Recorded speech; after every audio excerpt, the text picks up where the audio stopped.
Welcome back, welcome back. I hope you guys doing good. We're gonna drop two good lessons today. Shout out 7. Spiritually love you, girl. You know what that means. The rest of these niggas is dumb. But your passion and the way you say things and how you explain the Lord feels so good to see a woman say it. It really does. I don't like you know how hard it is to actually hear a woman start doing this and then know what she's talking about and then watch her transition from the understanding of the levels of it. Like, yeah, we gotta teach the law, but we also have to realize different people on different levels, and so we some of us are gonna fulfill more of the law than others, and we've been doing it longer, so we have to let them catch up. You know what I mean? This is why myself, I say, follow the laws where it comes to being kind and learning and da da da da da. Because when you get to putting this cigarettes down and drinking and sex, that's the most addictive things. That is in your mind. Those are the things that tap into your mind and lock into you and locks into your soul. So if you ain't worrying about, learning how to be nice to people, learning how to speak a little bit better, you ain't conquering that shit unless the Lord chose you, you know what I mean? Because I was able to just stop drinking like that because I never really liked drinking. I only drank because people around me drank. Now, I'm going to let my sister give y'all this real good lesson on kingdom spouses and a girlfriend. Marriage, covenant, partnership, collaboration. It's a big difference. Righteous man, a righteous woman.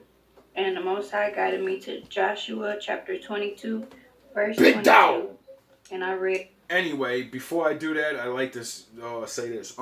So I ain't really been smoking cigarettes super heavy because I've been smoking cigarettes super heavy for this last couple of days. So I was like, all right, bro, we about to get ready to quit. You've been saying this shit for weeks and at least slow down. And then as soon as I go to the store to go get a cigarette, usually I get like 3 a time. I only got 2. I'm going to start cutting down. It's not a lot, but whatever. As I'm walking home, why the Most High make a bus drive by with a cigarette sign on it saying stop smoking? I said, all right, Daddy, I'm sorry. Take something away. All right, I know I gotta wait for something now. I know I can't get like, fuck, man, why you? He don't give me no breaks. So, could you imagine everything you do bad or the things he wants you to do? You walk around and you do it, and then right away he shows you like, yeah, see, you see, you were just thinking about right before you lit it up. Damn, I gotta stop this, and then I show you the sign. A sign, get it? Anyway, I'm gonna let Young Blood run y'all down the hole real quick. Read all the way through verse 29. So I'm going to read that with y'all. Look what I found. So Joshua chapter 22, verse 22 says, the Most High, he knoweth, and Israel he shall know. If it be in rebellion, or if in transgression against the Most High, save us not this day. That we have built us an altar to turn from following the Most High, or if to offer thereon burnt offering or meat offering, or if to offer peace offerings thereon. Why do the Israelites have to build the altar yet it doesn't have a graven image on it? Oh yeah, because the Most High said. So why is everybody bowing down though? Oh, never mind. Let the Most High himself require it. Verse 24. And if we have not rather done it for fear of this thing, saying, in time to come, your children might speak unto our children, saying, what have ye to do with the Most High? For the Most High hath made Jordan a border between us and you, ye children of Reuben and children of Gad. Ye have no part in the Most High, so shall your children make our children cease from fearing the Most High. Why do you think the Lord has the children of Israel separated by a river? Why are they separated? But they're together in an area. I told you that. The body of God. Therefore we said, let us now prepare to build us an altar, not for burnt offering, nor for sacrifice, but that it may be a witness between us and you, and our generations after us, that we might do the service of the Most High before Him with our burnt offerings and with our sacrifices and with our peace offerings, that your children may not say to our children in time to come, ye have no part in the Most High. Therefore said we, that it shall be, when they should so say to us, or to our generations in time to come, that we may say again, behold the pattern of the altar of the Most High, which our fathers made, not for burnt offerings, nor for sacrifices, but it is a witness between us and you. Thank you, Most High. Verse 29. Most High forbid that we should rebel against the Most High and turn this day from following the Most High, to build an altar for burnt offerings, for meat offerings, or for sacrifices beside the altar of the Most High that is before His tabernacle. So, do you realize I've been taking you guys down without building an altar? When I build this fucking thing, oh my God, you don't realize He hasn't even rewarded me with things. This is why I keep trying to tell y'all, we don't even need the special things. We just, following the law is so good. some notes that I took down before even tapping in with this taking notes section in the Bible. I gotta start doing this passage. There was a movie that my kids and me watched, and it was called, hold on, I gotta sneeze. My bad, y'all. There was a movie that we watched called Sherlock. No. See, when I was with Danny, I did all this research on the Bible, and I took all these notes. One, the homeland. Proof I found in the Bible to prove that we're on the homeland. Deuteronomy chapter 28 and 52. Deuteronomy chapter 28 and 52. Genesis 9 and 27. Deuteronomy 28 and 68. If you go to those pages and read, you'll see what I mean. See, I've been preparing for this for years. You people, and then the thing is, it locked in. That's why I don't bring the notes out and stuff. I let the Most High take over and teach it how He wants to teach it. Because then, I try to do my thing and probably mess up and say stupid shit. Gnomes, like Gnomes, Sherlock Gnomes.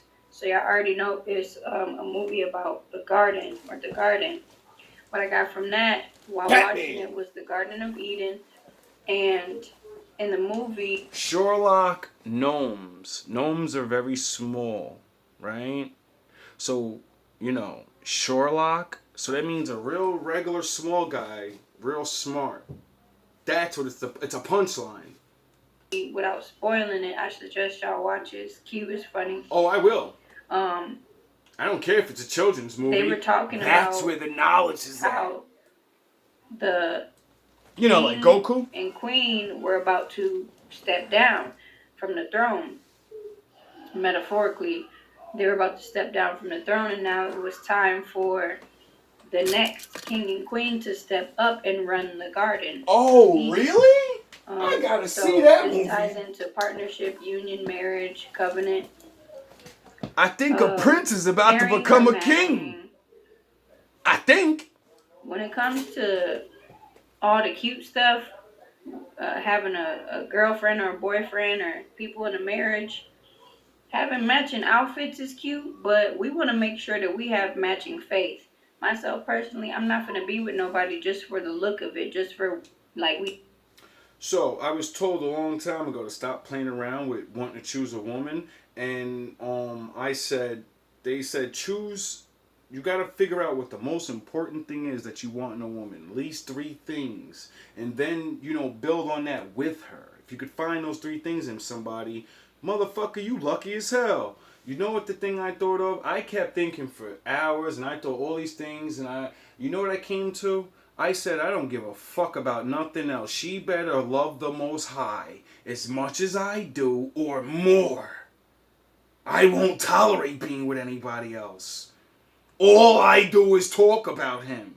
All I do is try to figure out his life, the mysteries, and this is my life. So if this ain't your life, you're gonna be annoyed with me every fucking day of your life. Because everything we see, everything we do, I'm gonna bring it up. He's gonna reveal something to me, and if you're not on that level, then we're never get it. It's not gonna work. If you're of the world, you need to be with someone of the world. And when you don't have a wife that loves you and she cheats on you, that's what you get. We look good together. That's the flesh. Do our souls complement each other? And most importantly, does our faith in the Most High match? Why? Do we believe in the same thing? Because if Why? not, you can't be my partner. That can't be my kingdom spouse. You believe in this, and I believe in the Most High. That don't make sense. That's not a covenant. It's two different ways. You're going this way, she's going that way. The Creator. And a lot of people looking for true love or whatever, but we got to find that within ourselves first. We got to find love in the Most High first. How you going to love somebody else if you don't love yourself? Because then you get to 100% of love. And then you understand, the more I love myself and the more I do for myself, I'm becoming better. And then this woman's going to see me and be like, oh shit, that nigga changed. He leveling up. I like that. Duh. And then once you actually get it, then once a man loves himself enough, he wants a family. He wants to share that love now. The Bible did say men are supposed to love the women and the women are supposed to respect the men. Well, a woman's never going to respect you if you're not doing things. If you're just a regular guy. Especially a woman not of the Most High. You don't know nothing. You can't teach her anything. That's what those type of women want. Even the worldly chicks. Before we can say we love somebody or try to show somebody that we love them, we got to love the Most High and love ourselves first. And that energy will be reflected back to us and it will be manifest.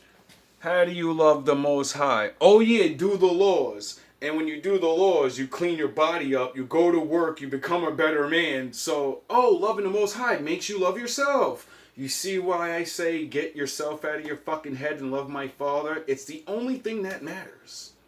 He's the gateway. He's the one.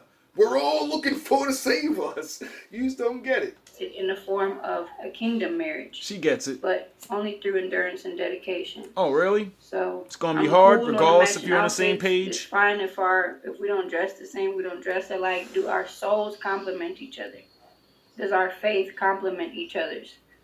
That's what I'm worried about. I ain't worried about the outside. Also, my children are already being raised up in truth. My children are already being raised to know and have their own personal relationships.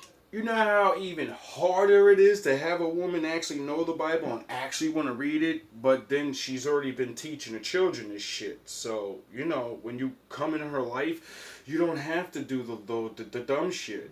You don't have to tell them to behave. You're fucking killing your mother with stress.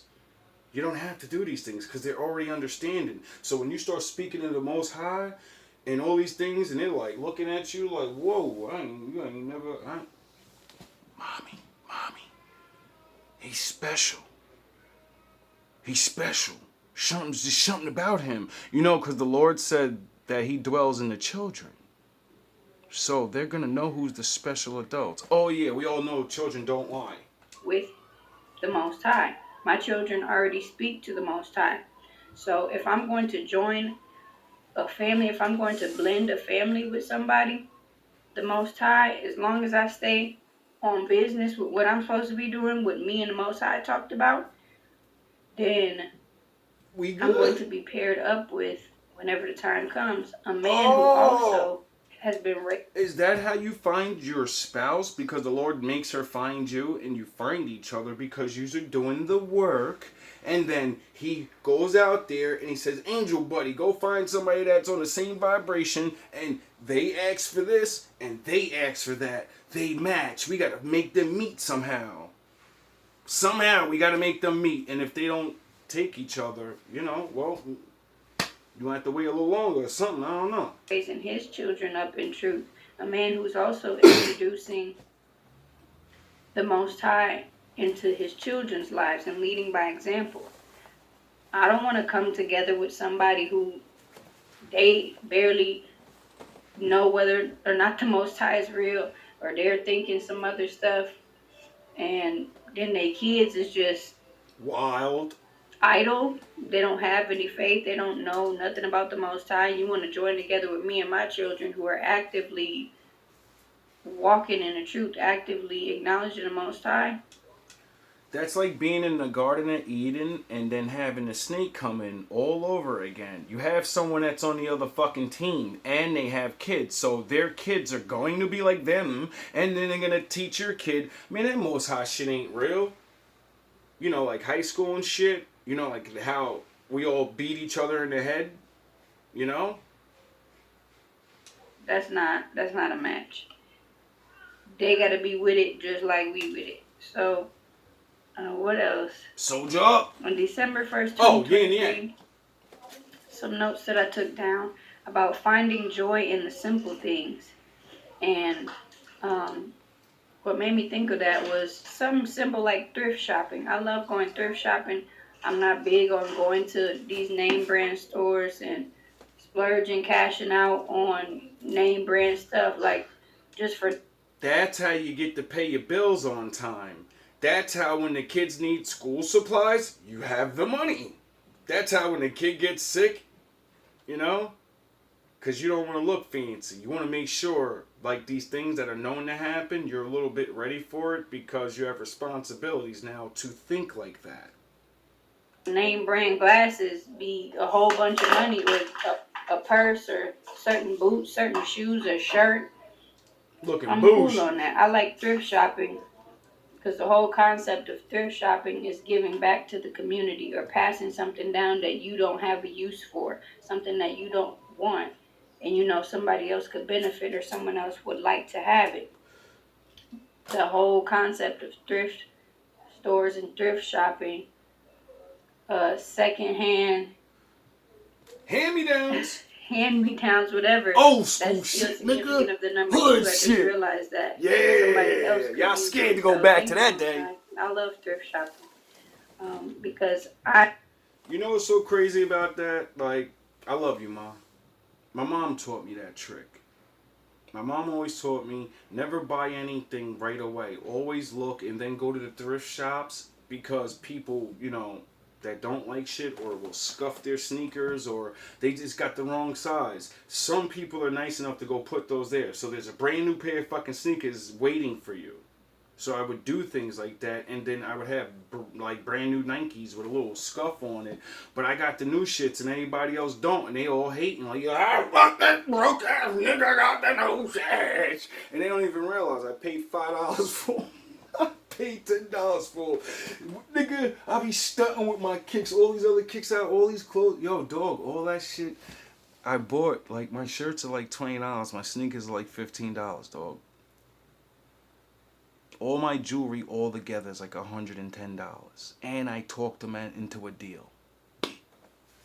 Like, dog, I don't understand. All the shining I see, that shit don't cost a lot. That's why I say you niggas dress like bum-ass niggas. That's why I talk that shit. Not because I'm shining. All my shit is cheap. It's all knockoff bullshit.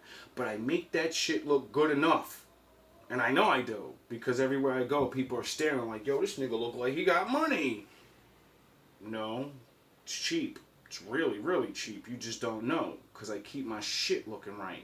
I recognize gratitude. I know that gratitude is the currency. Gratitude, giving back, giving to those less fortunate is mission work. That's moving in love, and that can move mountains. So, I wonder if the Most High counted in how I was going to work, starving myself, getting free shit and then giving it to the bums. Going into work, get my breakfast, about to eat it, see the homeless man and be like, alright, here, fuck it, yo. You look like you need that more than me. And then be out there in the hot sun. Oh, I shouldn't have never given you that up. God damn it, man. And then the old lady say, hey there, boy, you look like you need water. Here, take this water. I'm gonna give you an apple too. You look hungry. You're skinny in the face. Yeah, the Most High will make sure you always make it through. Because you made sure somebody else made it through. And then the old lady goes and calls the mayor and says, yo, this guy's out there breaking his fucking balls. He's the best. I'll find joy in the simple things because I'm always knowing now that the Most High, you can serve always anywhere. putting something together behind the scenes, whether we realize it or not. And it's always for our highest good. Facts. Thank you, Most High. On December 1st, I was also realizing that at all times we are constantly collaborating, the number 2, or co-creating to our realities with the Most High. And when it comes to mission work, it isn't as complex as we may assume or think. All we got to do is take action. There's work everywhere for on the Most High. December 1st, Most High got work on them streets and everywhere. Just being around certain family members or people around. There's work to do everywhere. The Most High's hiring. I realized that God when damn. we're speaking a different language seemingly to somebody else or to other people, and all we're doing is talking about the truth, all we're doing is giving guidance or sharing our thoughts and how we view the world, how we view the Most High, people don't be knowing what we're talking about, or people may think we crazy because we don't all receive the same instruction from the Most High. The instructions or the guidance, the visions that we receive, it all depends on whether or not we have a close relationship with the Most High, whether or not we're honoring the covenant with the Most High. If people are not actively honoring the covenant with the Most High, they're going to think you're crazy when you talk about certain things. I had to learn that. Me too. The Most High doesn't the assign hard us way. all the same tasks or same missions. What's been assigned to me as guidance is tailored for me. So thank you, Most High.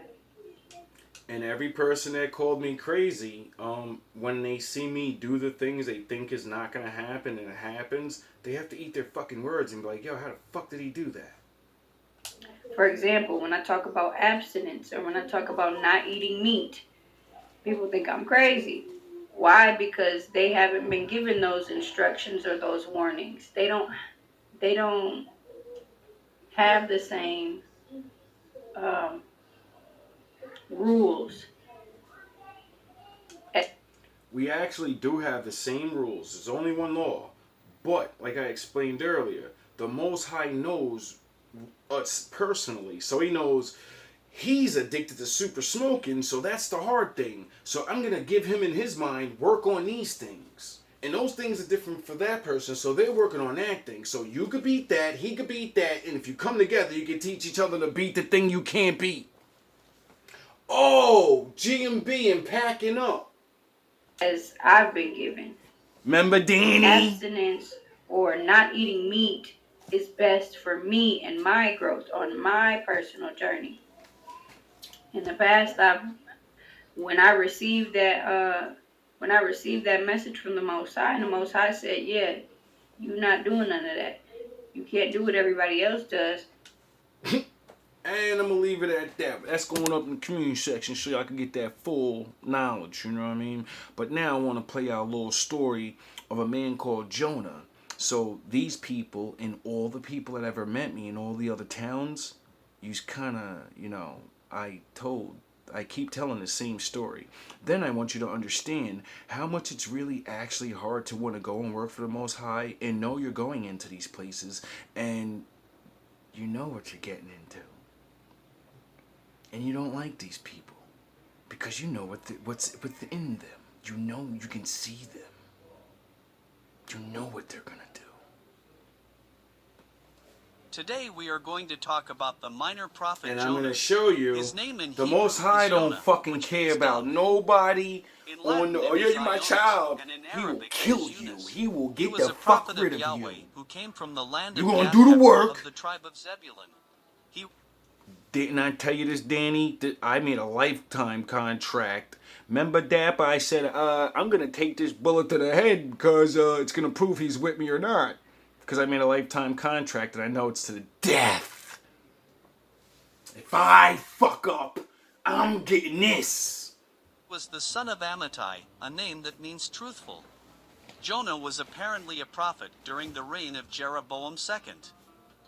The story of Jonah begins when God sends him to preach in the city of Nineveh. Sometimes we wonder why Jonah took this attitude before God commanded him to go, and many times we say or imagine that it was just because Jonah simply did not want to go, or rebelled. Of course that was the case, but the reason for it was that he, being in the flesh as we all are, was vacillating. In fact, Jonah showed a bitterness in his heart against this great city, to the point of being blind to the great love and mercy that God has for all of us. He hated them.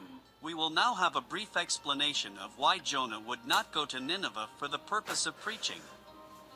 Because they were super sinners. Nineveh was an important Assyrian city, marked in the book of Jonah, by the an Lord extremely large city, 3 days long, for built deletion. by King Nimrod. Nineveh was a city with a temple dedicated to the goddess Ishtar, the goddess of fertility and war, also known as Semiramis. Easter?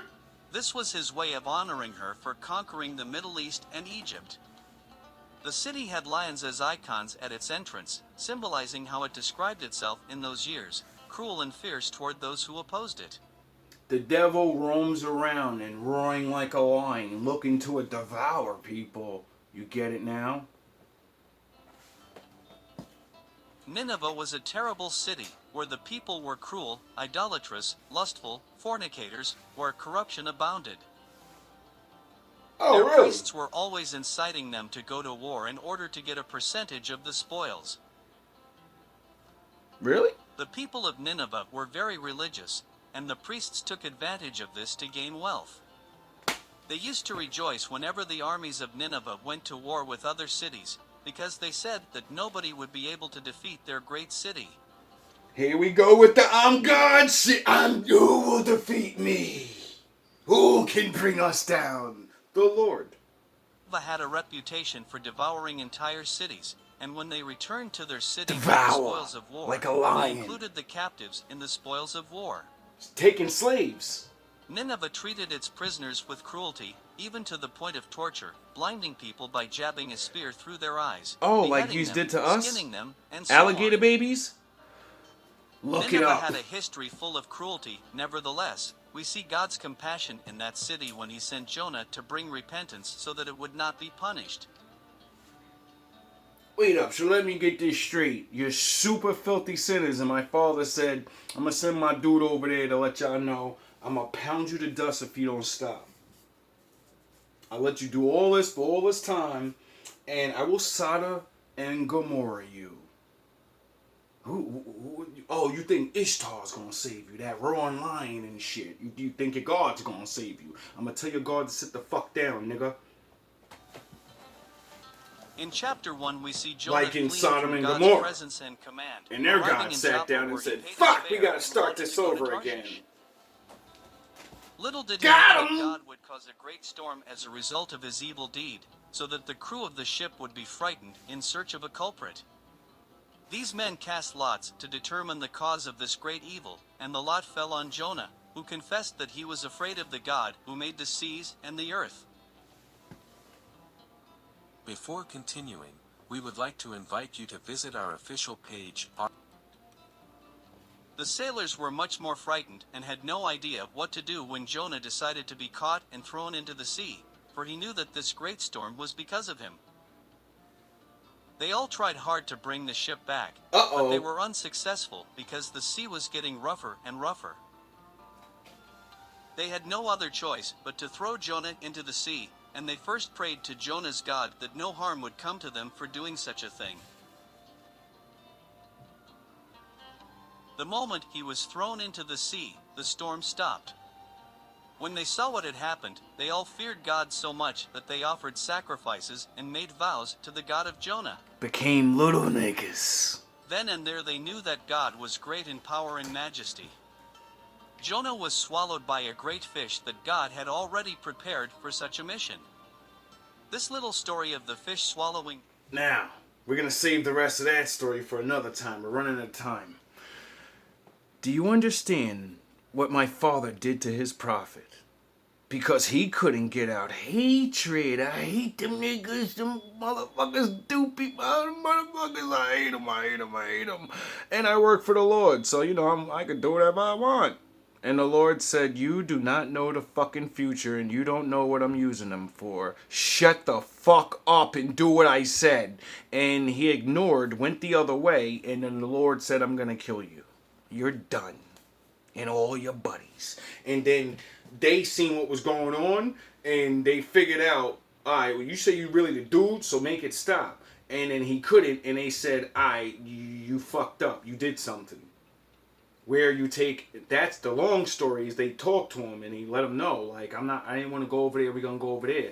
And they said, oh yeah, you disobeyed the one you're telling us about, this awesome guy? Are you, and this is what, and the Lord told them, throw him off the fucking ship, he's done for. So, do you want to be chosen? Are you sure you want to be chosen? Are you sure you are the chosen? Because a lot of people say they are, but I don't think they're doing things. And they're not getting thrown off boats. All love, all praise to my Father, our Father, the Most High. I hope you learned. I hope you learned how hard this is actually for me. And why I deserve my rewards. Enjoy your day. I know I will.